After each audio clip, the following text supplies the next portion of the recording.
Jerome J. Carter was a man of conviction. As a community activist in Chicago, he fought tirelessly against police brutality, raising his voice at rallies, organizing protests, and demanding change. But it wasn't just his activism that made him a target. On a cold night in 2022, after leading a powerful rally against police violence, Jay was gunned down in the very community he vowed to protect. At first glance, his murder seemed like a political hit, an act of retaliation from those who wanted to silence his message. Yet, as the investigation unfolds, a chilling truth begins to emerge. Evidence starts to surface that links Jay to something much darker, a local drug ring, one that he publicly condemned but privately seemed entangled with. The question that everyone in the community now asks, was Jay truly a martyr for justice, or was he a man hiding a dangerous secret? This documentary will unravel the life and death of Jerome Carter, peeling back the layers of his activism, his personal relationships, and the criminal ties he tried to leave behind. What emerges is a story far more complex than anyone could have imagined. And the deeper we dig, the more uncertain the truth becomes. Jerome J. Carter wasn't just another activist in Chicago. He was a symbol of hope and resilience for many in the city's marginalized communities. Raised on the South Side, Jay understood the pain of systemic injustice. From a young age, he became passionate about social justice, believing deeply in the power of community and activism to create change. His reputation grew steadily as he led campaigns against police brutality, demanding accountability and reform. Through marches, town halls, and tireless advocacy, Jay became a beloved figure, a beacon for those seeking justice in a city long plagued by inequality. At the heart of his activism was a profound sense of purpose.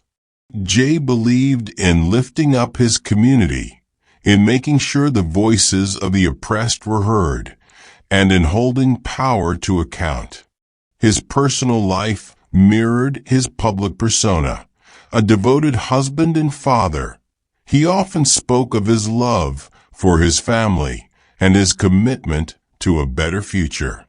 Those who knew him, both personally and professionally, spoke of a man who was driven by his principles, no matter the cost. But the truth behind Jay's activism would soon prove far more complicated than anyone could have imagined. His commitment to justice may have inspired many, but beneath the surface, his life was entangled with elements that threatened everything he stood for.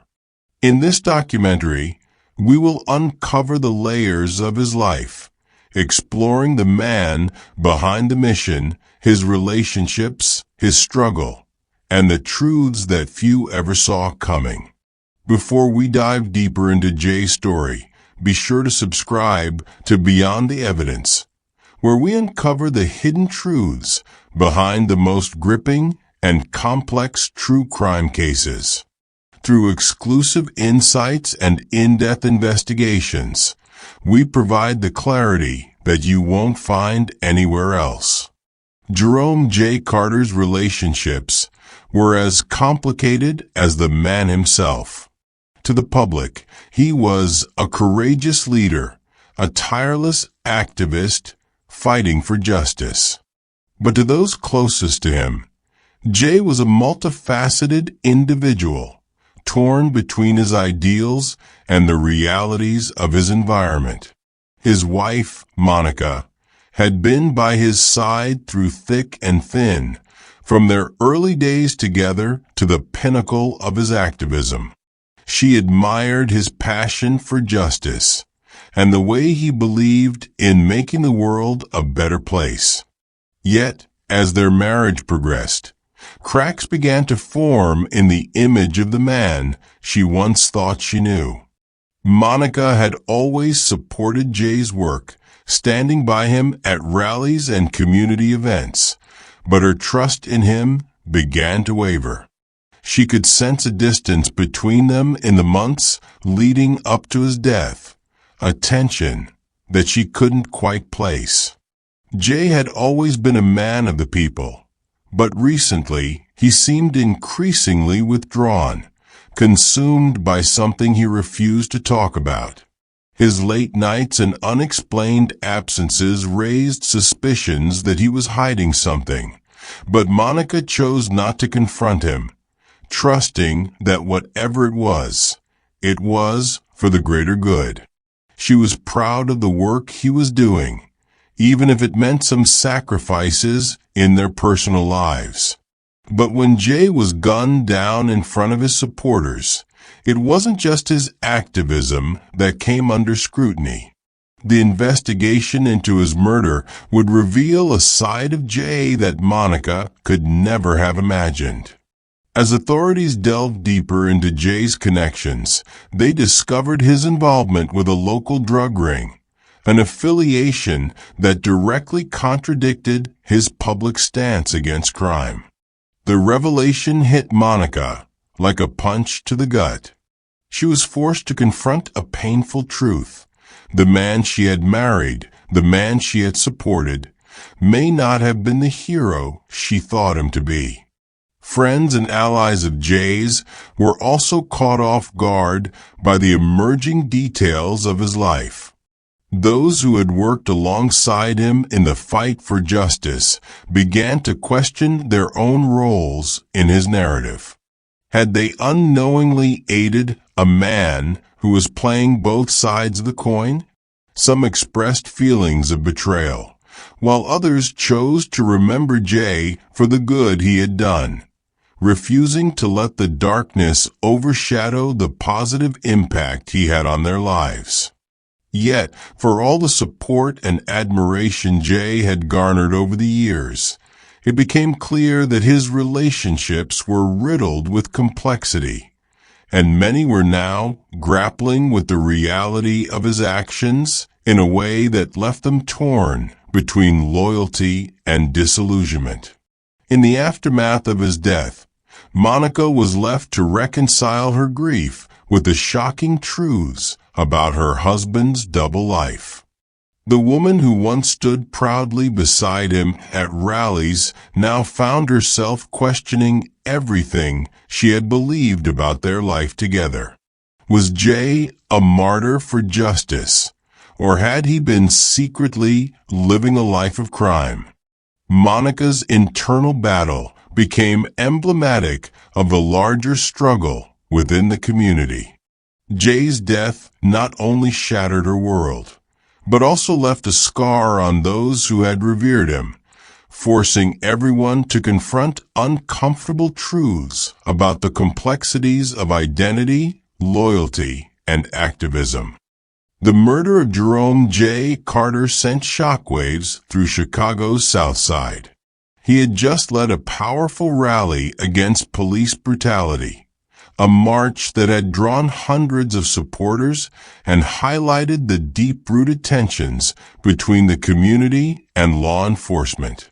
His death, in broad daylight and in front of those he was fighting for, seemed like an act of vengeance by those in power who wanted to silence him.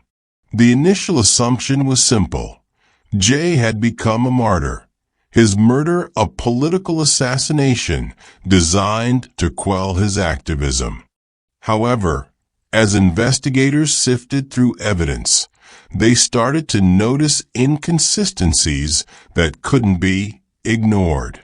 It became clear that the case was far more complicated than anyone could have imagined. Within days of Jay's death, details emerged suggesting that his life wasn't solely dedicated to the fight for justice. whispers of his involvement with the very elements he opposed. Local criminal organizations, particularly a drug ring, began to surface. The first signs that something was amiss appeared when authorities discovered Jay's name linked to an underground network that was known for its illegal activities. His phone records, once presumed to show only calls from community leaders and fellow activists, also contained connections to known criminals and figures involved in the drug trade. The revelations raised more questions than answers. Could Jay have been living a double life? Was he caught in a dangerous web that compromised his message and his cause? Further investigation revealed that Jay had been receiving large sums of money from anonymous sources, some of which appeared to be linked to the drug ring he had publicly condemned. A key informant came forward with information about meetings Jay had attended, ones that seemed far removed from his usual activism. The troubling connections began to form a clearer picture. Jay's fight for justice might not have been the only battle he was engaged in. This shift in focus left the community reeling. What had seemed like a straightforward murder motivated by political hatred now appeared to be a far more complex case, one where the line between activism and crime was becoming increasingly blurred. The early warning signs pointed to a disturbing reality. Jay's life, and ultimately his death, were tied to forces far darker than anyone had realized.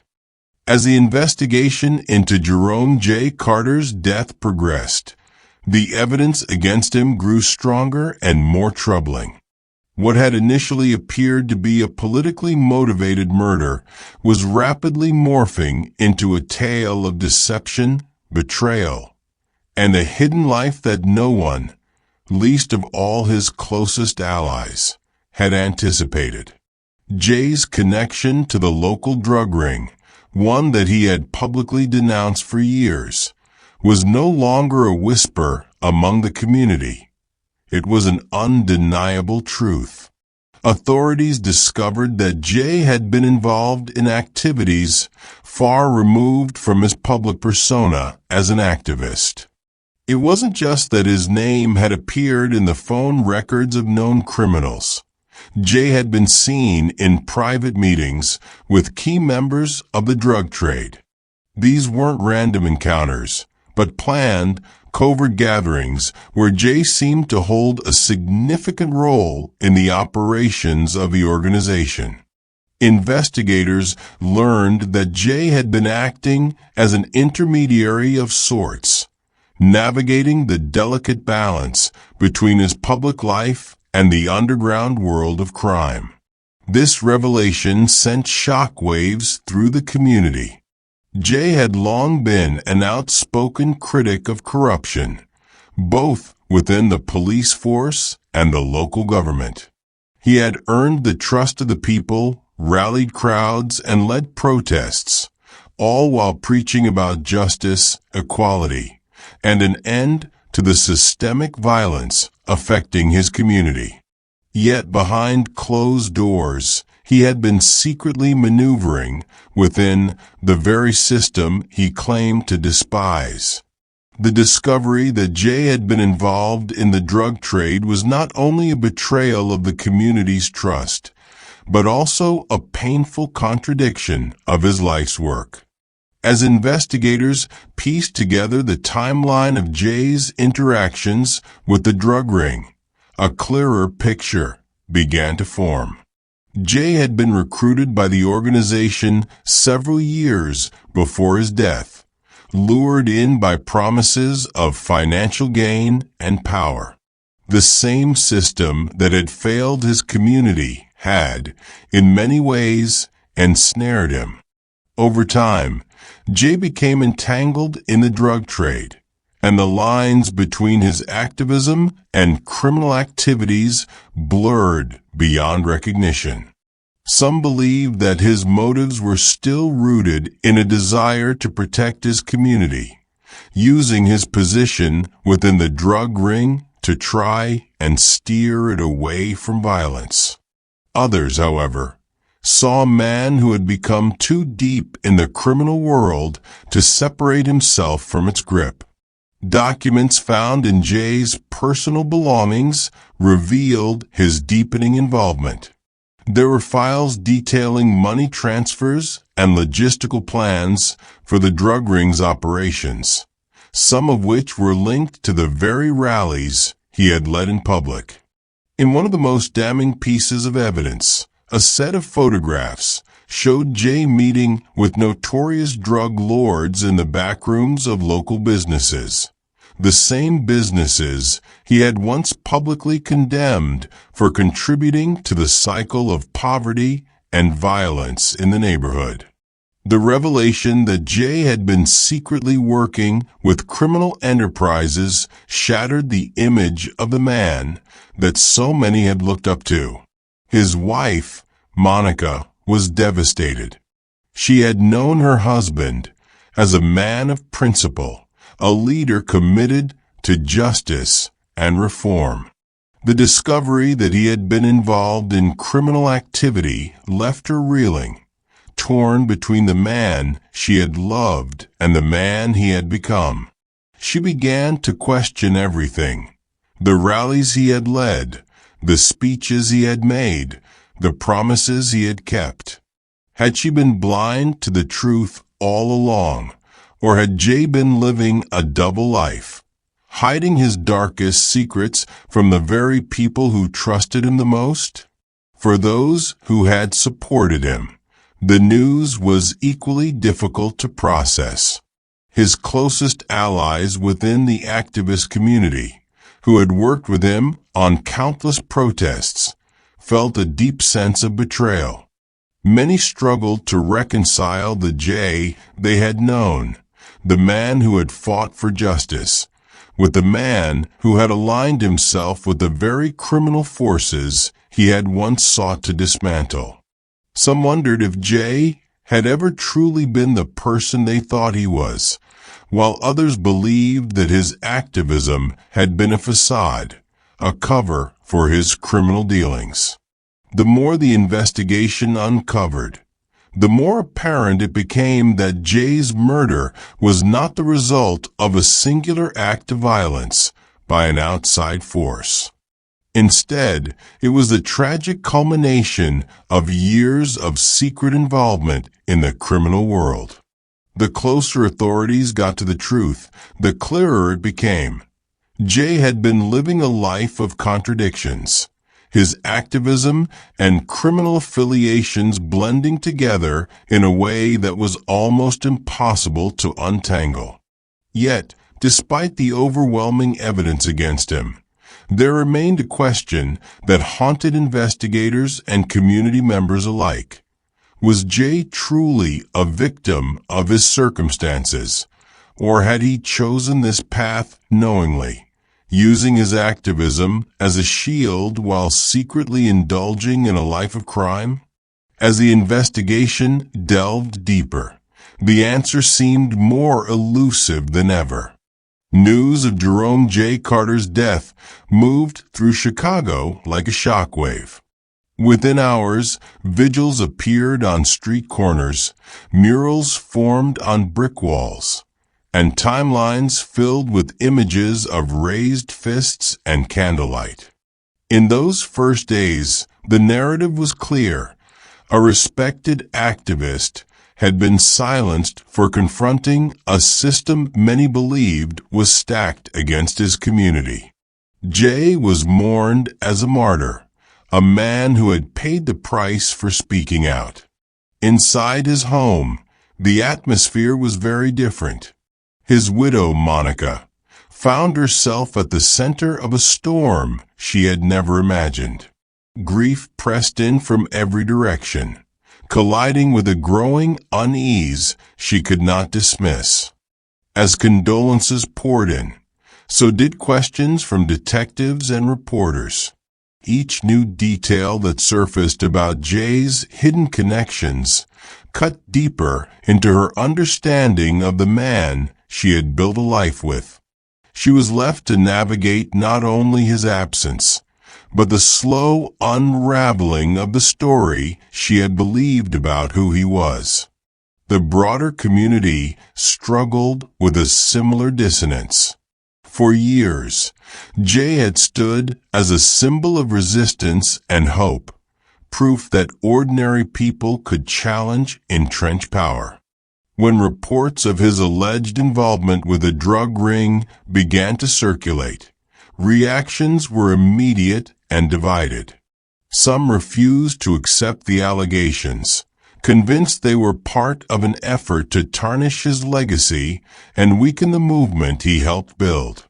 Others, more wary, admitted that certain aspects of his behavior now seemed troubling in hindsight, and quietly wondered what they might have overlooked. Activist circles were particularly shaken.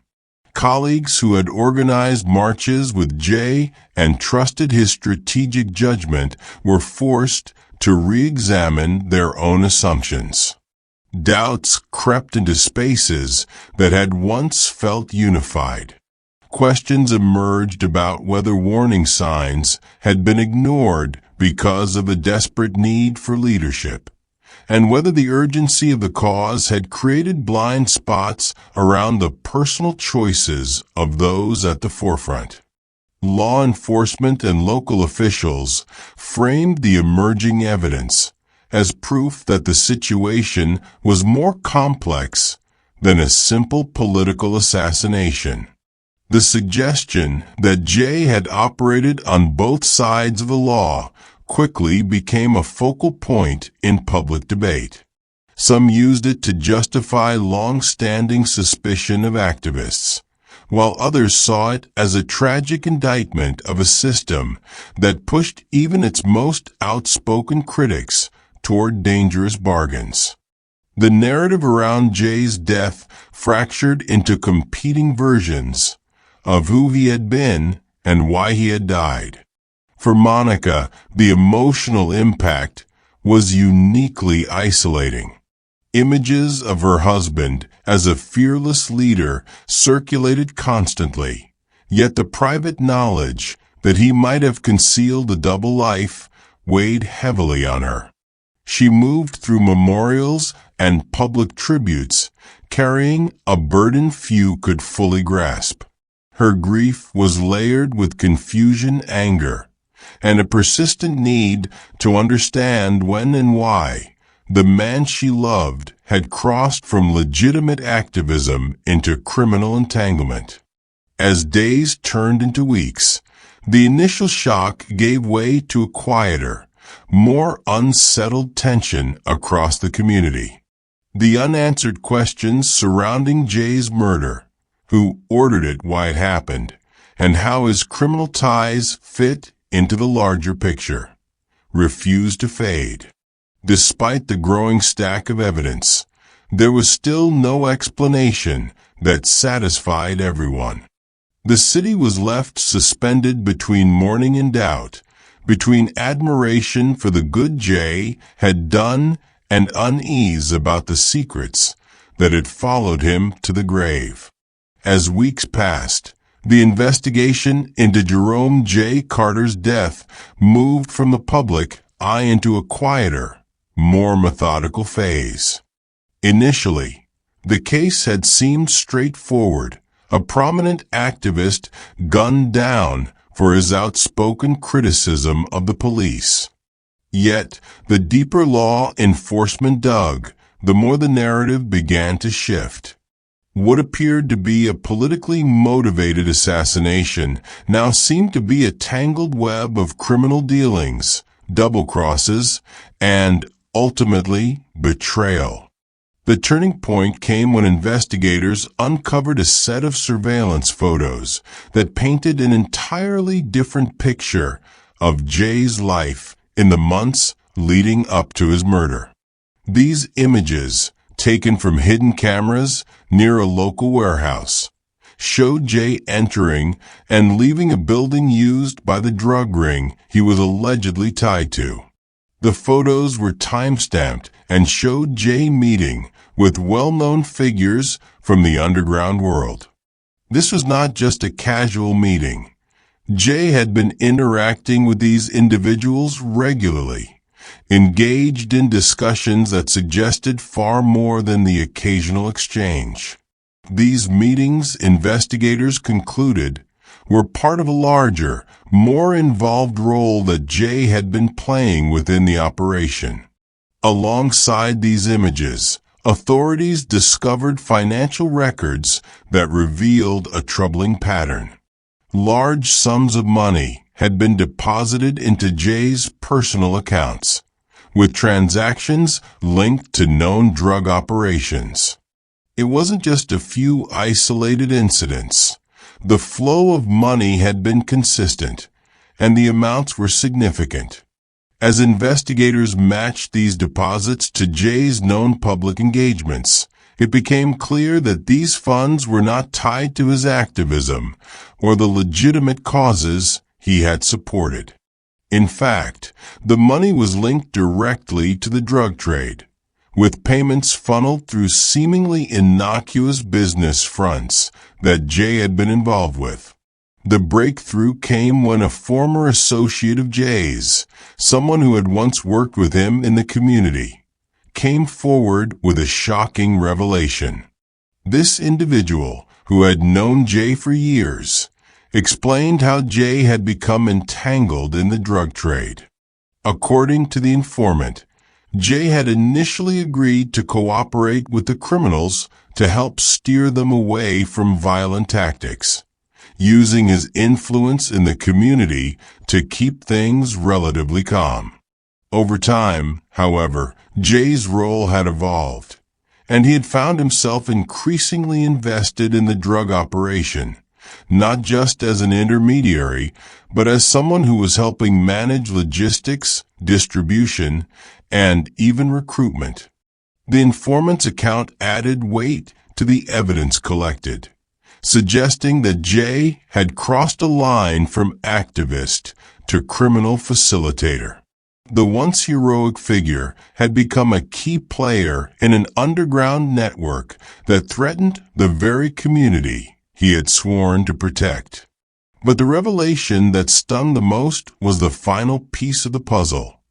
Jay had been under surveillance by the very law enforcement agencies he had fought so hard against. A federal task force focusing on the drug ring's activities had begun tracking Jay months before his death, suspecting that he was involved in something deeper than just public demonstrations. What they had initially thought was a brief connection between Jay and the drug world turned out to be much more substantial. As the investigation revealed, Jay's murder wasn't the result of some outside political attack. It was the tragic consequence of a dangerous lifestyle that had spiraled out of control. But who had ordered his death? The final breakthrough came when investigators identified the mastermind behind the killing, a high-ranking member of the drug ring who felt betrayed by Jay's growing detachment from the operation. This individual had seen Jay as a necessary ally, but as Jay became more focused on his public activism, he began to withdraw from the drug ring's day-to-day activities. The fear was that Jay's connections to the police and his growing reputation as an outspoken leader might attract unwanted attention to their operation. In the world of organized crime, such a threat is not tolerated. It was this fear that led to Jay's assassination. The order came from the very people he had once worked with in the shadows, the ones he had tried to distance himself from. His death, once thought to be the result of political retribution, was now understood as the tragic outcome of a man caught between two worlds, one of activism and one of crime. As the investigation drew to a close, it became painfully clear that Jay's tragic end was a product of his own choices. His murder was not just a political hit. It was the result of his involvement in a dark underworld that he could never escape from, no matter how hard he tried to break free. The community, once unified in its grief and admiration for him, was now left to grapple with the truth about the man they had believed was a hero. The aftermath of Jerome J. Carter's death left a fractured community, forced to grapple with the conflicting truths of the man they had revered. Once seen as a beacon of hope for justice and equality, Jay's legacy now lay in ruins, tarnished by the dark revelations of his involvement in the drug trade. The questions surrounding his motivations, his actions, and his ultimate fate remained unanswered for many.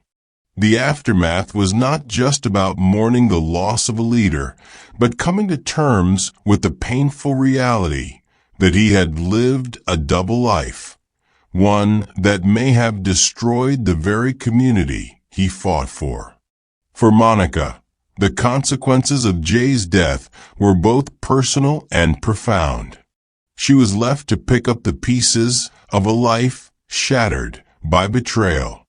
In public, she mourned the loss of her husband, a man who had once fought tirelessly for their family and for a better future. But behind closed doors, the woman who had known him best struggled to reconcile the man she had loved with the man who had been involved in the very criminal activities she had hoped he was fighting against. Every memory, every shared moment, became tainted with doubt. The realization that Jay had been hiding such a significant part of his life from her created a wound that could never fully heal. For the community, the consequences were equally painful. Jay had represented the fight against systemic injustice, yet the discovery of his criminal ties left many wondering if they had been complicit in his facade. Activists who had worked alongside him began questioning their own motives and their roles in his story. Was their loyalty misplaced? Had they been part of a movement that was built on false pretenses? The division within the community grew, as some chose to continue honoring his contributions, while others felt betrayed by the lies he had lived. Jay's murder had been a tragedy, but its impact rippled far beyond his death. His actions in life, both good and bad, had left a permanent mark on those who had known him. His family, his friends, and his colleagues were all forced to reflect on their own involvement in his journey. The revelations about his criminal life made them question what it truly meant to be a hero. Could someone with such a dark side still be celebrated for the good they had done?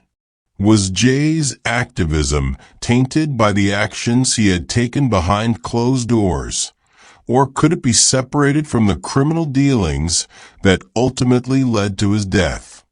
In the end, the community was left with a complicated and uncomfortable truth. Jay had been both a hero and a villain, a man who had fought for justice while simultaneously participating in the very system he had opposed. His death, though tragic, was the inevitable consequence of living in a world where those two identities collided.